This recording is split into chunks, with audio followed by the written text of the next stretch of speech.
조선 기록에 남지 않은 밤 사라진 상궁의 비밀.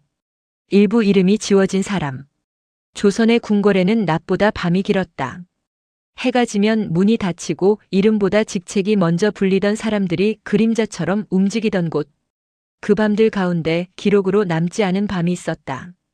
그날은 음력으로 7월 20일의 날, 궁 안에서는 아무 일도 없었던 것처럼 기록되어 있다.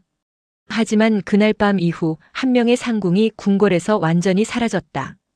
이야기는 늘 그렇게 시작된다. 원래부터 없었던 사람처럼. 그 상궁의 이름은 윤상궁이라 불렸다. 정확한 본명은 아는 이가 거의 없었고 나이 또한 모호했다. 다만 궁 안에서 오래 있었다는 것, 그리고 데뷔전과 중전전 모두에서 한 번쯤은 그녀의 손을 거쳤다는 사실만이 남아있었다. 윤상궁은 눈에 띄는 사람이 아니었다. 말수가 적었고 웃는 법도 없었다. 하지만 이상하게도 궁 안에서 가장 많은 비밀을 알고 있는 사람이었다. 궁녀들은 말했다. 윤상궁은 들은 걸 잊지 않는다. 아무 말도 안 하는데 다 알고 있는 것 같아. 그녀는 늘 같은 길로만 다녔다. 동이 트기 전에는 데뷔전 뒤편 회랑, 해가 진 뒤에는 내의원과 후원 사이의 좁은 돌길. 누가 시키지 않아도 그 시간에 그 길을 지켰다. 그날 밤도 마찬가지였다. 그날은 궁 안에 유난히 바람이 많았다. 등잔 불이 자꾸 흔들려 밤을 지키던 궁녀들이 여러 번 심지를 고쳐야 했다. 윤상궁은 평소처럼 데뷔전에서 나와 후원 쪽으로 향했다. 그녀의 손에는 작은 비단 보자기가 들려 있었다. 보자기 안에는 약재도 옷도 아닌 얇은 죽간 몇 개가 들어 있었다고 한다. 그것을 본 사람은 단 한 명, 그날 새로 들어온 어린 궁녀였다. 상궁마마, 그건 뭡니까? 윤상궁은 그 질문에 잠시 멈춰섰다. 그리고 아주 낮은 목소리로 말했다. 이건 기록이 되면 안 되는 거다. 그 말이 마지막이었다. 다음 날 아침 윤상궁은 데뷔전에 나타나지 않았다. 처음엔 모두들 대수롭지 않게 여겼다. 상궁 하나가 병이 들 수도 있고 잠시 다른 전각으로 불려갈 수도 있었다. 하지만 점심이 지나고 해가 기울 때까지도 그녀는 나타나지 않았다. 데뷔전에서는 조용히 사람을 보냈고 중전전에서도 같은 명령이 내려왔다. 윤상궁을 찾으라. 이상한 일은 그때부터였다. 윤상궁이 머물던 처소에는 그녀의 물건이 하나도 남아있지 않았다. 옷가지도 머리 장식도 심지어 늘 쓰던 비녀 하나조차 없었다. 마치 그날 밤에 미리 모든 걸 정리하고 떠난 사람처럼. 하지만 더 이상한 건 윤상궁의 이름이 궁중장부에서 사라지기 시작했다는 사실이다. 전날까지만 해도 분명히 적혀있던 이름이 며칠 사이 여러 문서에서 하나둘 지워졌다. 누군가 고의로 지운 흔적이었다. 그 무렵 궁 안에서는 말 못할 소문이 돌고 있었다. 왕실의 혈통과 관련된 이야기, 그리고 오래전 폐위된 한 후궁의 아이에 대한 이야기. 그 아이는 죽었다고 알려져 있었지만 어떤 이들은 속삭였다. 죽은 게 아니라 숨겨진 거라고. 윤상궁은 그 후궁을 직접 모셨던 사람이었다. 출산의 밤에도 그 아이가 사라진 날에도 그녀는 곁에 있었다. 그리고 그 사실은 어디에도 기록되지 않았다. 사람들은 점점 두려워졌다. 상궁 하나가 사라진 게 아니라 진실을 기억하던 사람이 사라졌다는 것을 느꼈기 때문이다. 궁녀들 사이에서는 밤마다 같은 꿈을 꾼다는 말이 퍼졌다. 등불이 꺼진 회랑, 그 끝에서 누군가 뒤돌아보며 말한다. 말하지 않으면 살 수 있다. 그 얼굴은 늘 흐릿했지만 머리에 꽂힌 낡은 비녀만은 분명했다. 윤상궁의 것이었다. 며칠 뒤 후원 깊숙한 곳에서 찢어진 비단 보자기 하나가 발견되었다. 안에는 아무것도 없었다. 하지만 바닥에는 먹으로 적다 만 글자의 흔적이 남아 있었다. 그날 밤 아이는 그 뒤의 글자는 빗물과 흙에 섞여 알아볼 수 없었다. 그것이 윤상궁이 남긴 마지막 흔적이었다. 조선의 기록에는 이렇게 적혀 있다. 7월 궁 안에 별다른 일 없었음. 하지만 기록되지 않은 밤에는 분명히 무언가가 사라졌다. 사람 하나, 그리고 진실 하나가. 그리고 그 진실은 아직도 궁궐의 어두운 돌바닥 아래에서 조용히 숨쉬고 있다. 1부 끝. 2부에서는 윤상궁이 숨기려 했던 아이의 정체와 궁 안에서 벌어진 은밀한 거래가 드러납니다. 2부 숨겨진 아이의 흔적. 윤상궁이 사라진 뒤 궁궐의 밤은 이전과 달라졌다. 사람들은 아무 일 없다는 듯 움직였지만 걸음은 빨라졌고 말소리는 낮아졌다. 특히 내명부 사람들은 서로의 눈을 피했다. 윤상궁이 사라진 이유를 누군가는 이미 알고 있다는 눈빛이었다. 가장 먼저 변한 사람은 데뷔 전의 늙은 상궁 최상궁이었다. 그녀는 윤상궁과 같은 시기에 궁에 들어왔고 한때는 한방을 쓰던 사이였다. 하지만 윤상궁이 사라진 뒤로 최상궁은 밤마다 데뷔 전 불을 혼자 끄지 않았다. 불은 둘이서 끄는 게 좋다. 이유를 묻자 그녀는 짧게 대답했다. 어둠 속에서는 혼자 있으면 안 된다. 며칠 후 궁 안에서 또 다른 이상한 일이 발견되었다. 내의원에서 관리하던 오래된 출산 기록 일부가 사라진 것이다. 병으로 죽은 후궁들의 명단은 그대로였지만 어느 해 어느 달의 기록만 비단처럼 깔끔하게 도려낸 듯 없어져 있었다. 그 날짜는 윤상궁이 사라진 날과 정확히 겹쳤다. 사람들은 다시 속삭이기 시작했다. 아이 기록 아니냐? 왕실의 피가 섞였다는 소문이 있잖아. 윤상궁이 그걸 숨긴 거고. 하지만 그 말은 절대 크게 나올 수 없었다. 입 밖으로 내는 순간 그 다음에 사라질 사람이 누군지 모두 알고 있었기 때문이다. 그 무렵 한 명의 젊은 내관이 이상한 명령을 받았다. 후원 가장 깊은 곳, 사람들이 거의 가지 않는 옛 별채를 정리하라는 것이었다. 그 별채는 오래전 폐위된 후궁이 머물던 곳이었다. 내관은 처음엔 단순한 정리라 생각했다. 하지만 문을 열자마자 그는 발을 멈출 수밖에 없었다. 방 안에는 아이의 흔적이 남아 있었다. 작은 나무 장난감 하나, 손때가 묻은 천조각, 그리고 벽 한쪽에 남겨진 키를 재던 자국들. 분명히 어린아이가 살았던 공간이었다. 내관은 그 사실을 상부에 보고하지 못했다. 대신 그날 밤 몰래 최상궁을 찾아갔다. 모든 이야기를 들은 최상궁은 오랫동안 말을 잃었다. 그리고 아주 떨리는 목소리로 말했다. 그 아이 살아있었구나. 최상궁의 기억은 십수년 전으로 거슬러 올라갔다. 그날 밤 궁 안에는 비가 억수같이 쏟아졌다. 한 후궁이 극심한 진통을 겪고 있었고 윤상궁은 그 자리를 떠나지 않았다. 아이의 울음소리가 들렸을 때 방 안에 있던 사람은 셋뿐이었다. 후궁, 윤상궁, 그리고 최상궁. 하지만 그 울음은 기쁨이 아니라 공포였다. 아이의 존재가 알려지는 순간 모두의 목숨이 위태로워질 상황이었기 때문이다. 그 아이는 왕의 피를 이었지만 세상에 나와선 안 되는 아이였다. 그날 이후 아이는 죽은 것으로 처리되었다. 공식 기록에는 사산이라고 적혔다. 하지만 윤상궁은 아이를 안고 방을 나섰다. 이 아이는 기록이 아니라 숨으로 살게 해야 합니다. 그녀의 말에 아무도 반박하지 못했다. 아이는 후원 깊숙한 별채에서 자랐다. 이름도 없었고 밖으로 나갈 수도 없었다. 아이를 돌본 사람은 오직 윤상궁 한 명뿐이었다. 아이에게 글을 가르치지 않았고 자신의 이름도 알려주지 않았다. 대신 늘 이렇게 말했다. 너는 보이면 안 된다. 살아있으려면 없는 사람이 되어야 한다. 세월이 흘러 아이는 자랐다. 그리고 어느 날 아이는 물었다. 나는 왜 밖으로 나갈 수 없습니까? 윤상궁은 그 질문에 처음으로 대답하지 못했다. 그날 밤 윤상궁은 죽간에 무언가를 적기 시작했다. 진실을, 그날 밤의 일을, 아이의 정체를. 그 기록이 그녀가 들고 나갔던 비단 보자기 속에 있었다. 윤상궁은 알고 있었다. 이 진실이 드러나는 순간 아이도 자신도 그리고 이 사실을 아는 사람 모두가 사라질 거라는 걸. 그래서 그녀는 선택했다. 자신이 먼저 기록에서 사라지기로. 2부의 끝에서 우리는 이제 질문 앞에 서게 된다. 그 아이는 어디로 갔는가?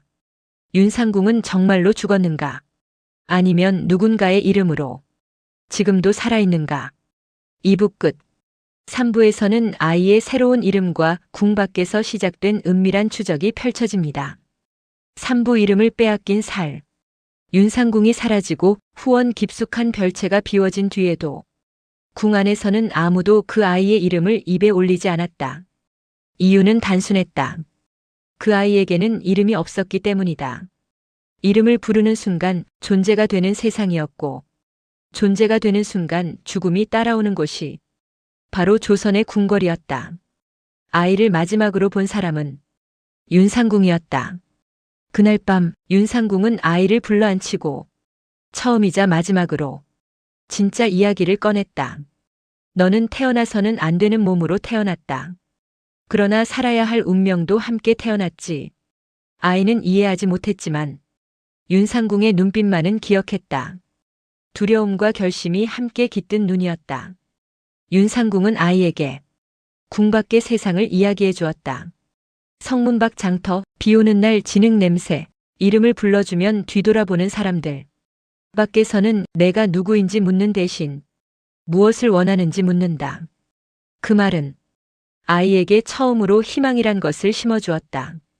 그날 새벽 윤상궁은 아이를 데리고 후원 북쪽의 작은 문으로 향했다. 그 문은 궁녀들이 잘 모르는 폐쇄된 출입로였다. 문 앞에는 한 남자가 기다리고 있었다. 전직 내관 박노인. 이미 궁을 나왔지만 윤상궁과 오래전부터 은밀히 약속을 나눈 인물이었다. 이 아이를 데리고 나가주시오. 윤상궁의 목소리는 조용했지만 흔들리지 않았다. 박노인은 아이를 한참 바라보다가 고개를 끄덕였다. 이 아이는 다시는 궁을 기억하면 안 됩니다. 그 말에 윤상궁은 잠시 눈을 감았다. 기억하지 않아도 됩니다. 대신 살아만 있으십시오. 아이에게는 그날 처음으로 이름이 주어졌다. 이윤. 구름처럼 떠돌며 땅에 흔적을 남기지 말라는 뜻이었다. 그 이름은 기록에도 족보에도 남지 않을 이름이었다. 윤상궁은 아이의 손에 작은 비녀 하나를 쥐어주었다. 자신이 평생 꽂고 다니던 낡고 소박한 비녀였다. 이건 기억이다. 잊지 말라고 주는 게 아니라 언젠가 버릴 수 있으라고 주는 거다. 아이는 그 말을 이해하지 못했지만 비녀를 꼭 쥐었다. 그렇게 아이는 궁을 나갔다. 그리고 윤상궁은 다시 돌아왔다. 그날 밤 윤상궁은 마지막 기록을 남겼다. 주간에는 이렇게 적혀 있었다. 아이를 살리기 위해 나는 여기서 사라진다. 그 기록은 그녀가 들고 나간 비단 보자기 속에 있었다. 다음 날 윤상궁은 궁 안에서 완전히 사라졌다. 도망의 흔적도 시신도 없었다. 사람들은 말하지 않았다. 하지만 모두 알고 있었다. 윤상궁은 살아남기 위해 도망친 것이 아니라 아이의 존재를 지우기 위해 자신을 지운 것임을. 궁 밖에서 이유는 다른 삶을 살기 시작했다. 박노인은 그를 시골 약방에 맡겼다. 약방의 주인은 아이의 출신을 묻지 않았다. 묻지 않는 게 이 아이를 살리는 길이겠지. 이유는 글을 배우지 못했지만 약초를 외우는 데 능했다. 사람의 얼굴을 잘 기억했고 이름 대신 눈빛을 읽는 법을 배웠다. 그러나 피는 속일 수 없었다. 이유는 남들과 달랐다. 위급한 상황에서도 이상하리만큼 침착했고 사람들은 그에게서 설명할 수 없는 기품을 느꼈다. 어떤 노인은 그를 보고 중얼거렸다. 저 아이, 양반도 아니고 그렇다고 산 것도 아니야. 그 말은 이윤의 정체를 가장 정확히 표현한 말이었다. 하지만 세상은 늘 진실을 가만히 두지 않았다. 궁 안에서는 아이의 행방을 쫓는 움직임이 조용히 시작되고 있었다. 누군가에게는 아이가 살아있다는 사실이 언젠가 위협이 될 것이었기 때문이다. 3부의 끝에서 운명은 다시 움직이기 시작한다. 궁 밖으로 나간 아이, 이윤의 존재를 알아챈 자는 누구인가? 그리고 윤상궁의 비녀는 어떤 날 어떤 이유로 다시 세상의 모습을 드러내게 될 것인가? 3부 끝. 사부에서는 궁 안에서 시작된 비밀 추적과 이윤의 삶을 뒤흔드는 첫 번째 위기가 펼쳐집니다. 사부 그 아이를 찾는 자들. 이윤이 궁을 떠난 지 열해가 흘렀다. 세상은 바뀌지 않았지만 아이였던 그는 더 이상 아이가 아니었다. 시골 약방에서 자란 이윤은 말수가 적고 눈빛이 깊은 사내가 되어 있었다. 사람들은 그를 약 잘 짓는 청년이라 불렀다. 그는 자신의 출신을 묻는 사람에게 늘 같은 대답을 했다. 부모는 일찍 돌아가셨습니다. 그 말은 거짓이었지만 거짓이 아니기도 했다. 그 무렵 궁 안에서는 조용한 명령 하나가 내려졌다. 그때 그 아이를 찾아라.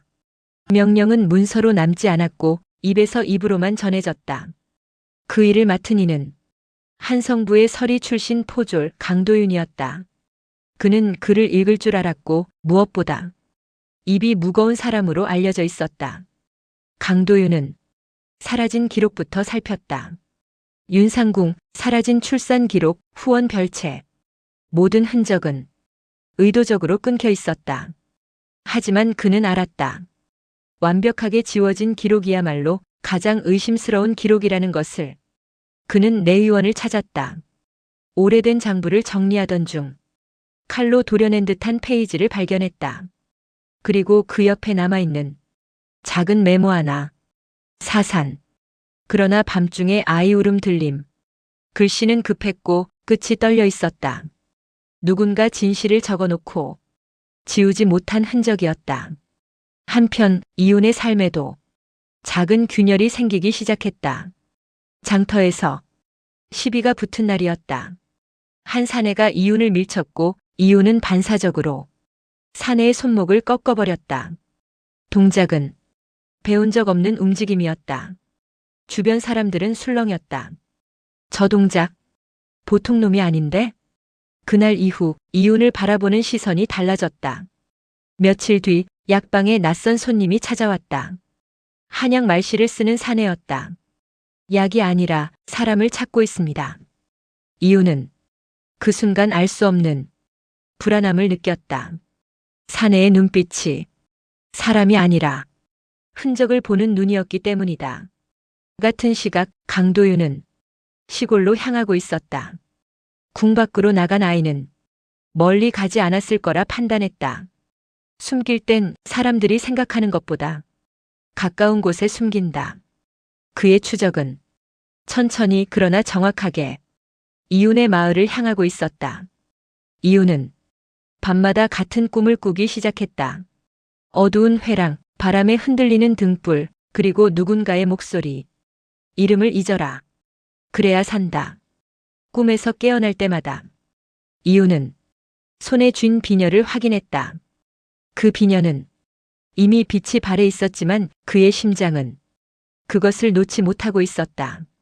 어느 날 밤 약방 주인이 조용히 말했다. 이윤아, 요즘 마을에 너를 묻는 사람이 있다. 이윤은 처음으로 도망쳐야 할 때가 왔음을 느꼈다. 그리고 그 밤 마을 어귀에서 강도윤과 이윤은 서로의 존재를 느끼게 된다. 아직 얼굴은 마주치지 않았지만 두 사람은 동시에 생각했다. 찾았다. 사부의 끝에서 운명은 피할 수 없는 방향으로 움직인다. 이윤을 찾는 자의 목적은 무엇인가? 그를 지키려 했던 윤상궁의 희생은 결국 헛된 것이었는가? 사부 끝. 5부에서는 강도윤의 선택과 이윤의 정체를 눈치챈 또 다른 인물이 등장합니다. 5부 피가 말해주는 것. 강도윤은 마을에 도착하자마자 이상한 기류를 느꼈다. 사람들의 시선이 어딘가를 피해 다니고 있었고 약방 앞에서는 괜히 발걸음이 빨라졌다. 이 근처에 말수가 적은 젊은이가 있지요? 그의 질문에 사람들은 대답을 미뤘다. 대신 서로의 눈치를 봤다. 그 반응만으로도 강도윤은 확신했다. 찾고 있는 인물이 여기 있다. 그날 밤 이윤은 약방을 떠났다. 윤상궁이 남긴 말이 머릿속에서 떠나지 않았기 때문이다. 보이면 안 된다. 그는 짐을 챙기지 않았다. 비녀 하나만 소매 안에 숨겼다. 그것이면 충분하다고 느꼈다. 산길에서 두 사람은 마주쳤다. 강도윤과 이윤. 달빛 아래 강도윤은 이윤을 보는 순간 등골이 서늘해졌다. 닮아 있었다. 오래전 궁 안에서 스쳐 지나갔던 누군가와 기록에서 지워졌지만 눈에는 남아있던 얼굴. 이름이 무엇이냐? 강도윤의 질문에 이윤은 잠시 망설이다 말했다. 이윤이라 합니다. 그 이름을 듣는 순간 강도윤은 확신과 의심 사이에서 흔들렸다. 이름은 가짜다. 그러나 사람은 가짜가 아니다. 강도윤은 일부러 다른 질문을 던졌다. 부모는? 없습니다. 그 대답은 너무 담담했다.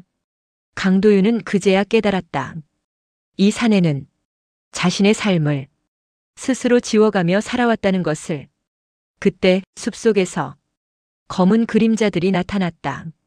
강도윤의 사람들이 아니었다. 궁에서 내려온 또 다른 손. 입을 막는 자들. 그들은 이윤을 보자 망설임 없이 칼을 뽑았다. 강도윤은 순간 선택해야 했다. 잡아서 넘길 것인가 아니면 숨길 것인가. 그는 윤상궁의 이름을 떠올렸다. 기록에는 없지만 분명히 존재했던 사람. 그리고 그녀가 지키려 했던 것. 도망쳐. 강도윤은 이윤의 손목을 붙잡아 다른 길로 밀어냈다. 내가 뭔지는 모르겠다. 하지만 죽일 이유도 없다. 그 말은 강도윤 스스로에게 하는 말이기도 했다. 숲은 혼란에 빠졌다. 칼이 부딪히는 소리, 숨이 가빠지는 소리. 이윤은 처음으로 자신 안에 있는 무언가가 터져나오는 걸 느꼈다.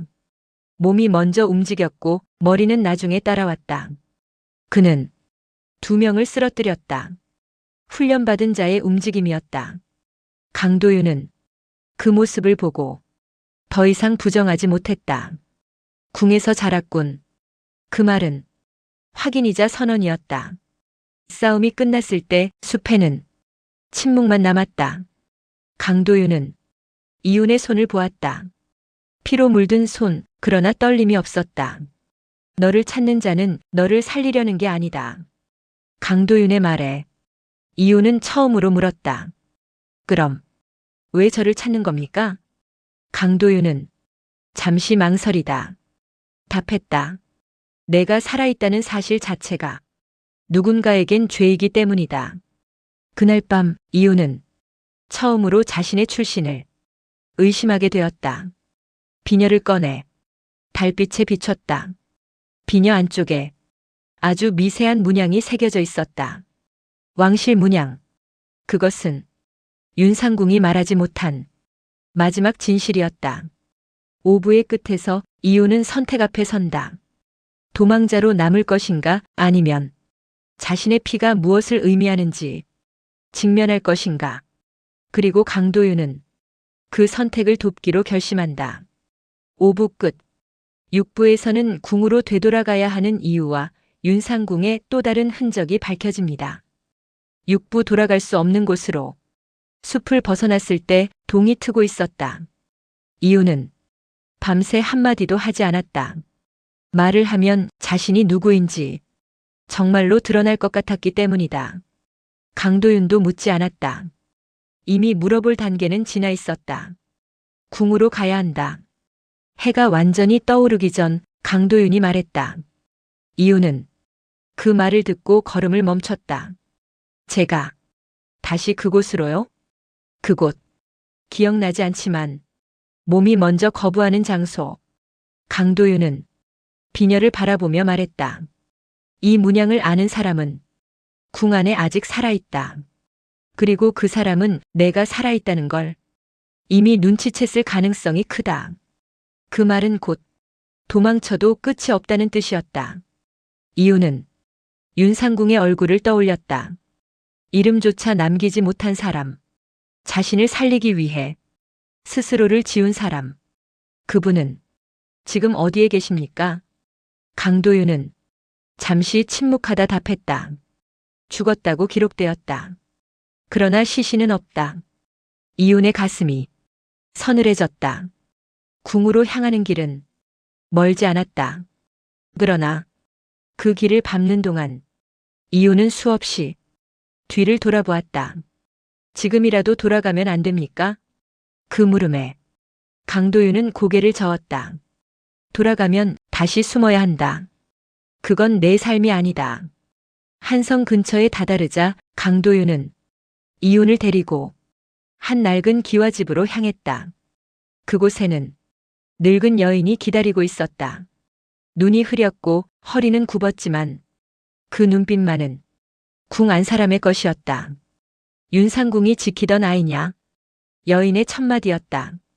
이유는 그 말에 숨을 삼켰다. 강도윤은 고개를 끄덕였다. 맞습니다. 그분이 마지막으로 남긴 약속입니다. 여인의 이름은 정씨 할매라 불렸다. 과거 중전전에서 아이들을 돌보던 상궁이었다. 윤상궁과는 말없이 서로를 이해하던 사이. 그 아이를 살리려면 궁으로 돌아갈 수밖에 없을 거라. 그 애는 알고 있었다. 정씨 할매는 서랍 깊숙한 곳에서 작은 천꾸러미를 꺼냈다. 그 안에는 윤상궁의 글이 있었다. 주간이 아닌 얇은 비단 조각에 적힌 글. 아이가 자라. 자신을 의심하게 되거든 그때는 궁으로 가게 하라. 진실은 숨길수록 더 큰 피를 부른다. 이윤의 손이 떨렸다.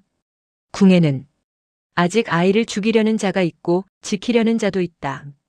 정씨 할매의 말은 조용했지만 무거웠다. 누가 적인지 누가 아군인지는 아이의 얼굴을 본 뒤에야 결정될 것이다. 그날 밤 이유는 처음으로 궁을 꿈이 아닌 현실로 떠올렸다. 돌바닥의 차가운 감촉, 등불 아래의 침묵, 이름 대신 역할로 불리던 사람들. 그 모든 것이 자신의 피 속에 이미 들어와 있다는 사실이 무서웠다. 다음 날 새벽 궁 근처의 작은 사찰에서 강도윤은 이윤의 옷을 갈아입혔다. 평범한 옷이었지만 그 얼굴과 눈빛은 숨겨지지 않았다. 궁은 내가 들어오는 순간 널 알아볼 거다. 그래도 가야 합니까? 강도윤은 짧게 답했다. 그래야 윤상궁의 밤이 헛되지 않는다. 궁의 지붕이 멀리 보이기 시작했을 때 이유는 비녀를 손에 쥐었다. 그리고 마침내 말했다. 도망치지 않겠습니다. 그 말은 결심이자 각오였다.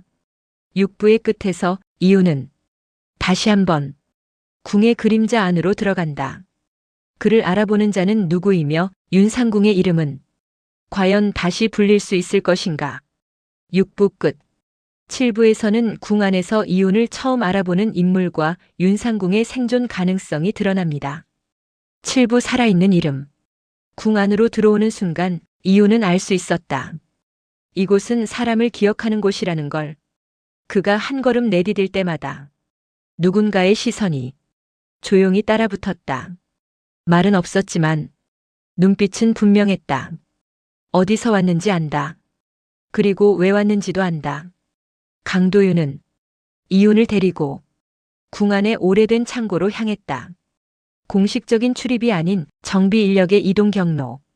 그곳은 기록보다 기억이 먼저 움직이는 장소였다. 여기서 기다려라. 강도윤은 잠시 자리를 비웠다. 이윤은 혼자 남아 숨을 고르며 주변을 살폈다. 그때였다. 그 비녀. 아직도 갖고 있었구나. 낮고 갈라진 목소리. 이윤이 돌아보자. 그곳에는 허리가 굽은 노상궁 하나가 서 있었다. 눈은 흐렸지만 비녀를 보는 순간 그녀의 얼굴이 변했다. 윤상궁의 것이지. 그 말에 이윤의 심장이 세게 내려앉았다. 그분을 아십니까? 노상궁은 잠시 웃었다. 웃음이라기보다는 오래 눌러둔 숨을 내쉬는 표정이었다.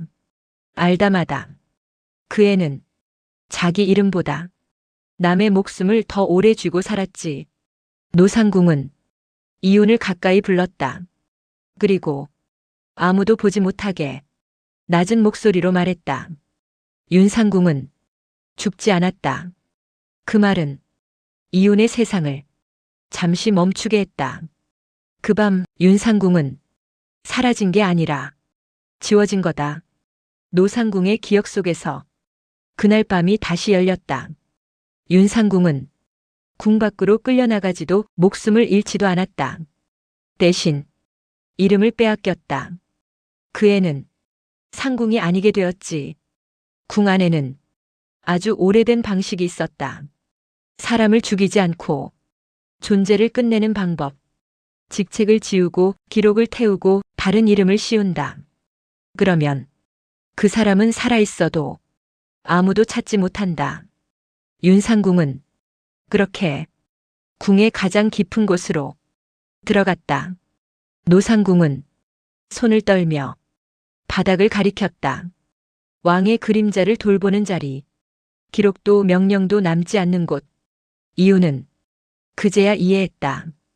윤상궁은 아이만 살린 것이 아니라 자신도 살아남아 끝까지 지켜보고 있었던 것이다.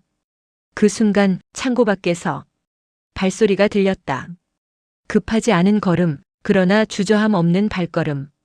노상궁의 얼굴이 굳었다. 온다.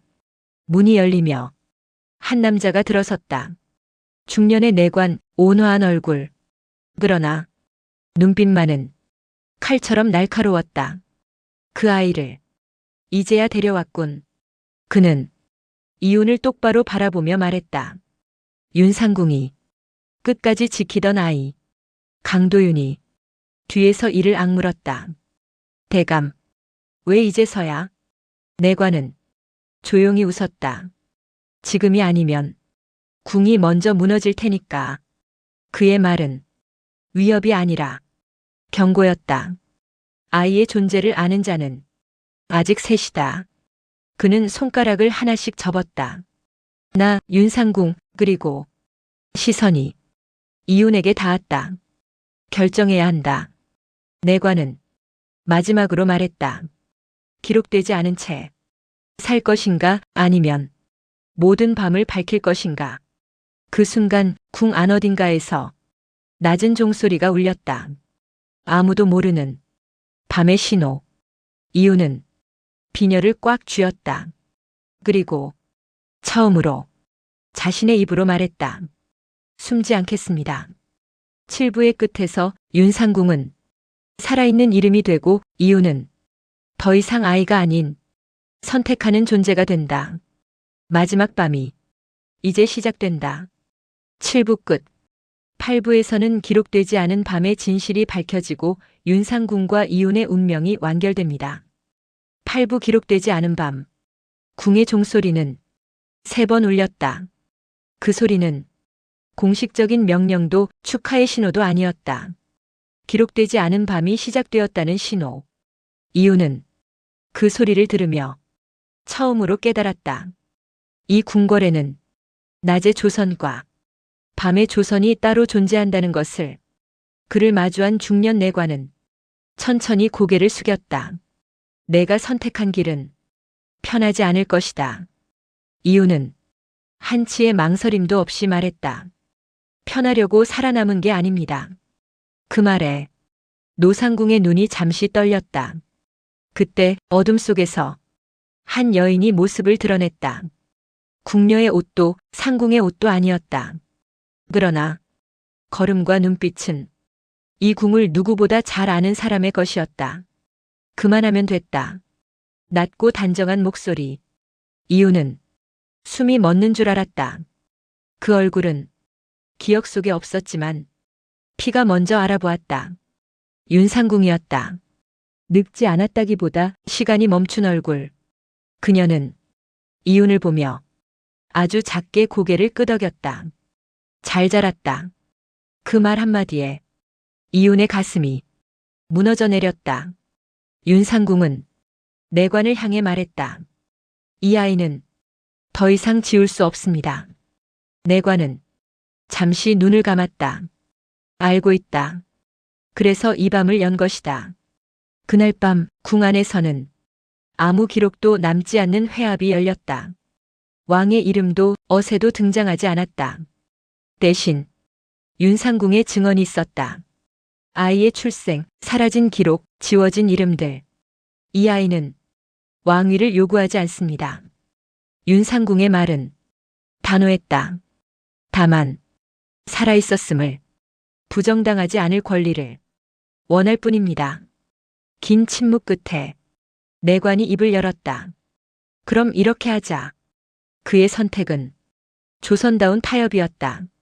이유는 왕족으로 인정되지 않는다. 그러나 죽일 이유도 없다. 기록에는 남지 않되 지워지지도 않는다. 그는 궁 밖에서 살아간다. 하지만 궁은 그를 기억한다. 위험이 닥칠 때 궁의 밤은 그를 외면하지 않는다. 윤상궁은 그날로 다시 사라졌다. 그러나 이번에는 지워진 것이 아니라 역할을 마친 사람처럼 떠났다. 이유는 그녀를 따라가지 않았다. 그녀가 지켜낸 세상에서 살아야 했기 때문이다. 며칠 뒤 조선의 기록에는 이렇게 적혔다. 8월 궁 안에 별다른 일 없었음. 그러나 기록되지 않은 밤에는 분명히 남아 있었다. 한 아이가 이름 없이 태어나 이름 없이 살아남았다는 것. 그리고 윤상궁이라는 사람이 조선을 속이며 단 한 생을 지켜냈다는 것. 지금도 궁의 돌바닥 아래에는 기록되지 않은 밤이 있다. 누군가의 이름이 지워질 때마다 그 밤은 조용히 숨을 쉰다. 8부 끝. 제작 AI 할매의 이야기방. AI 기반 창작 스토리 대본 및 영상 편집 100% 자체 제작.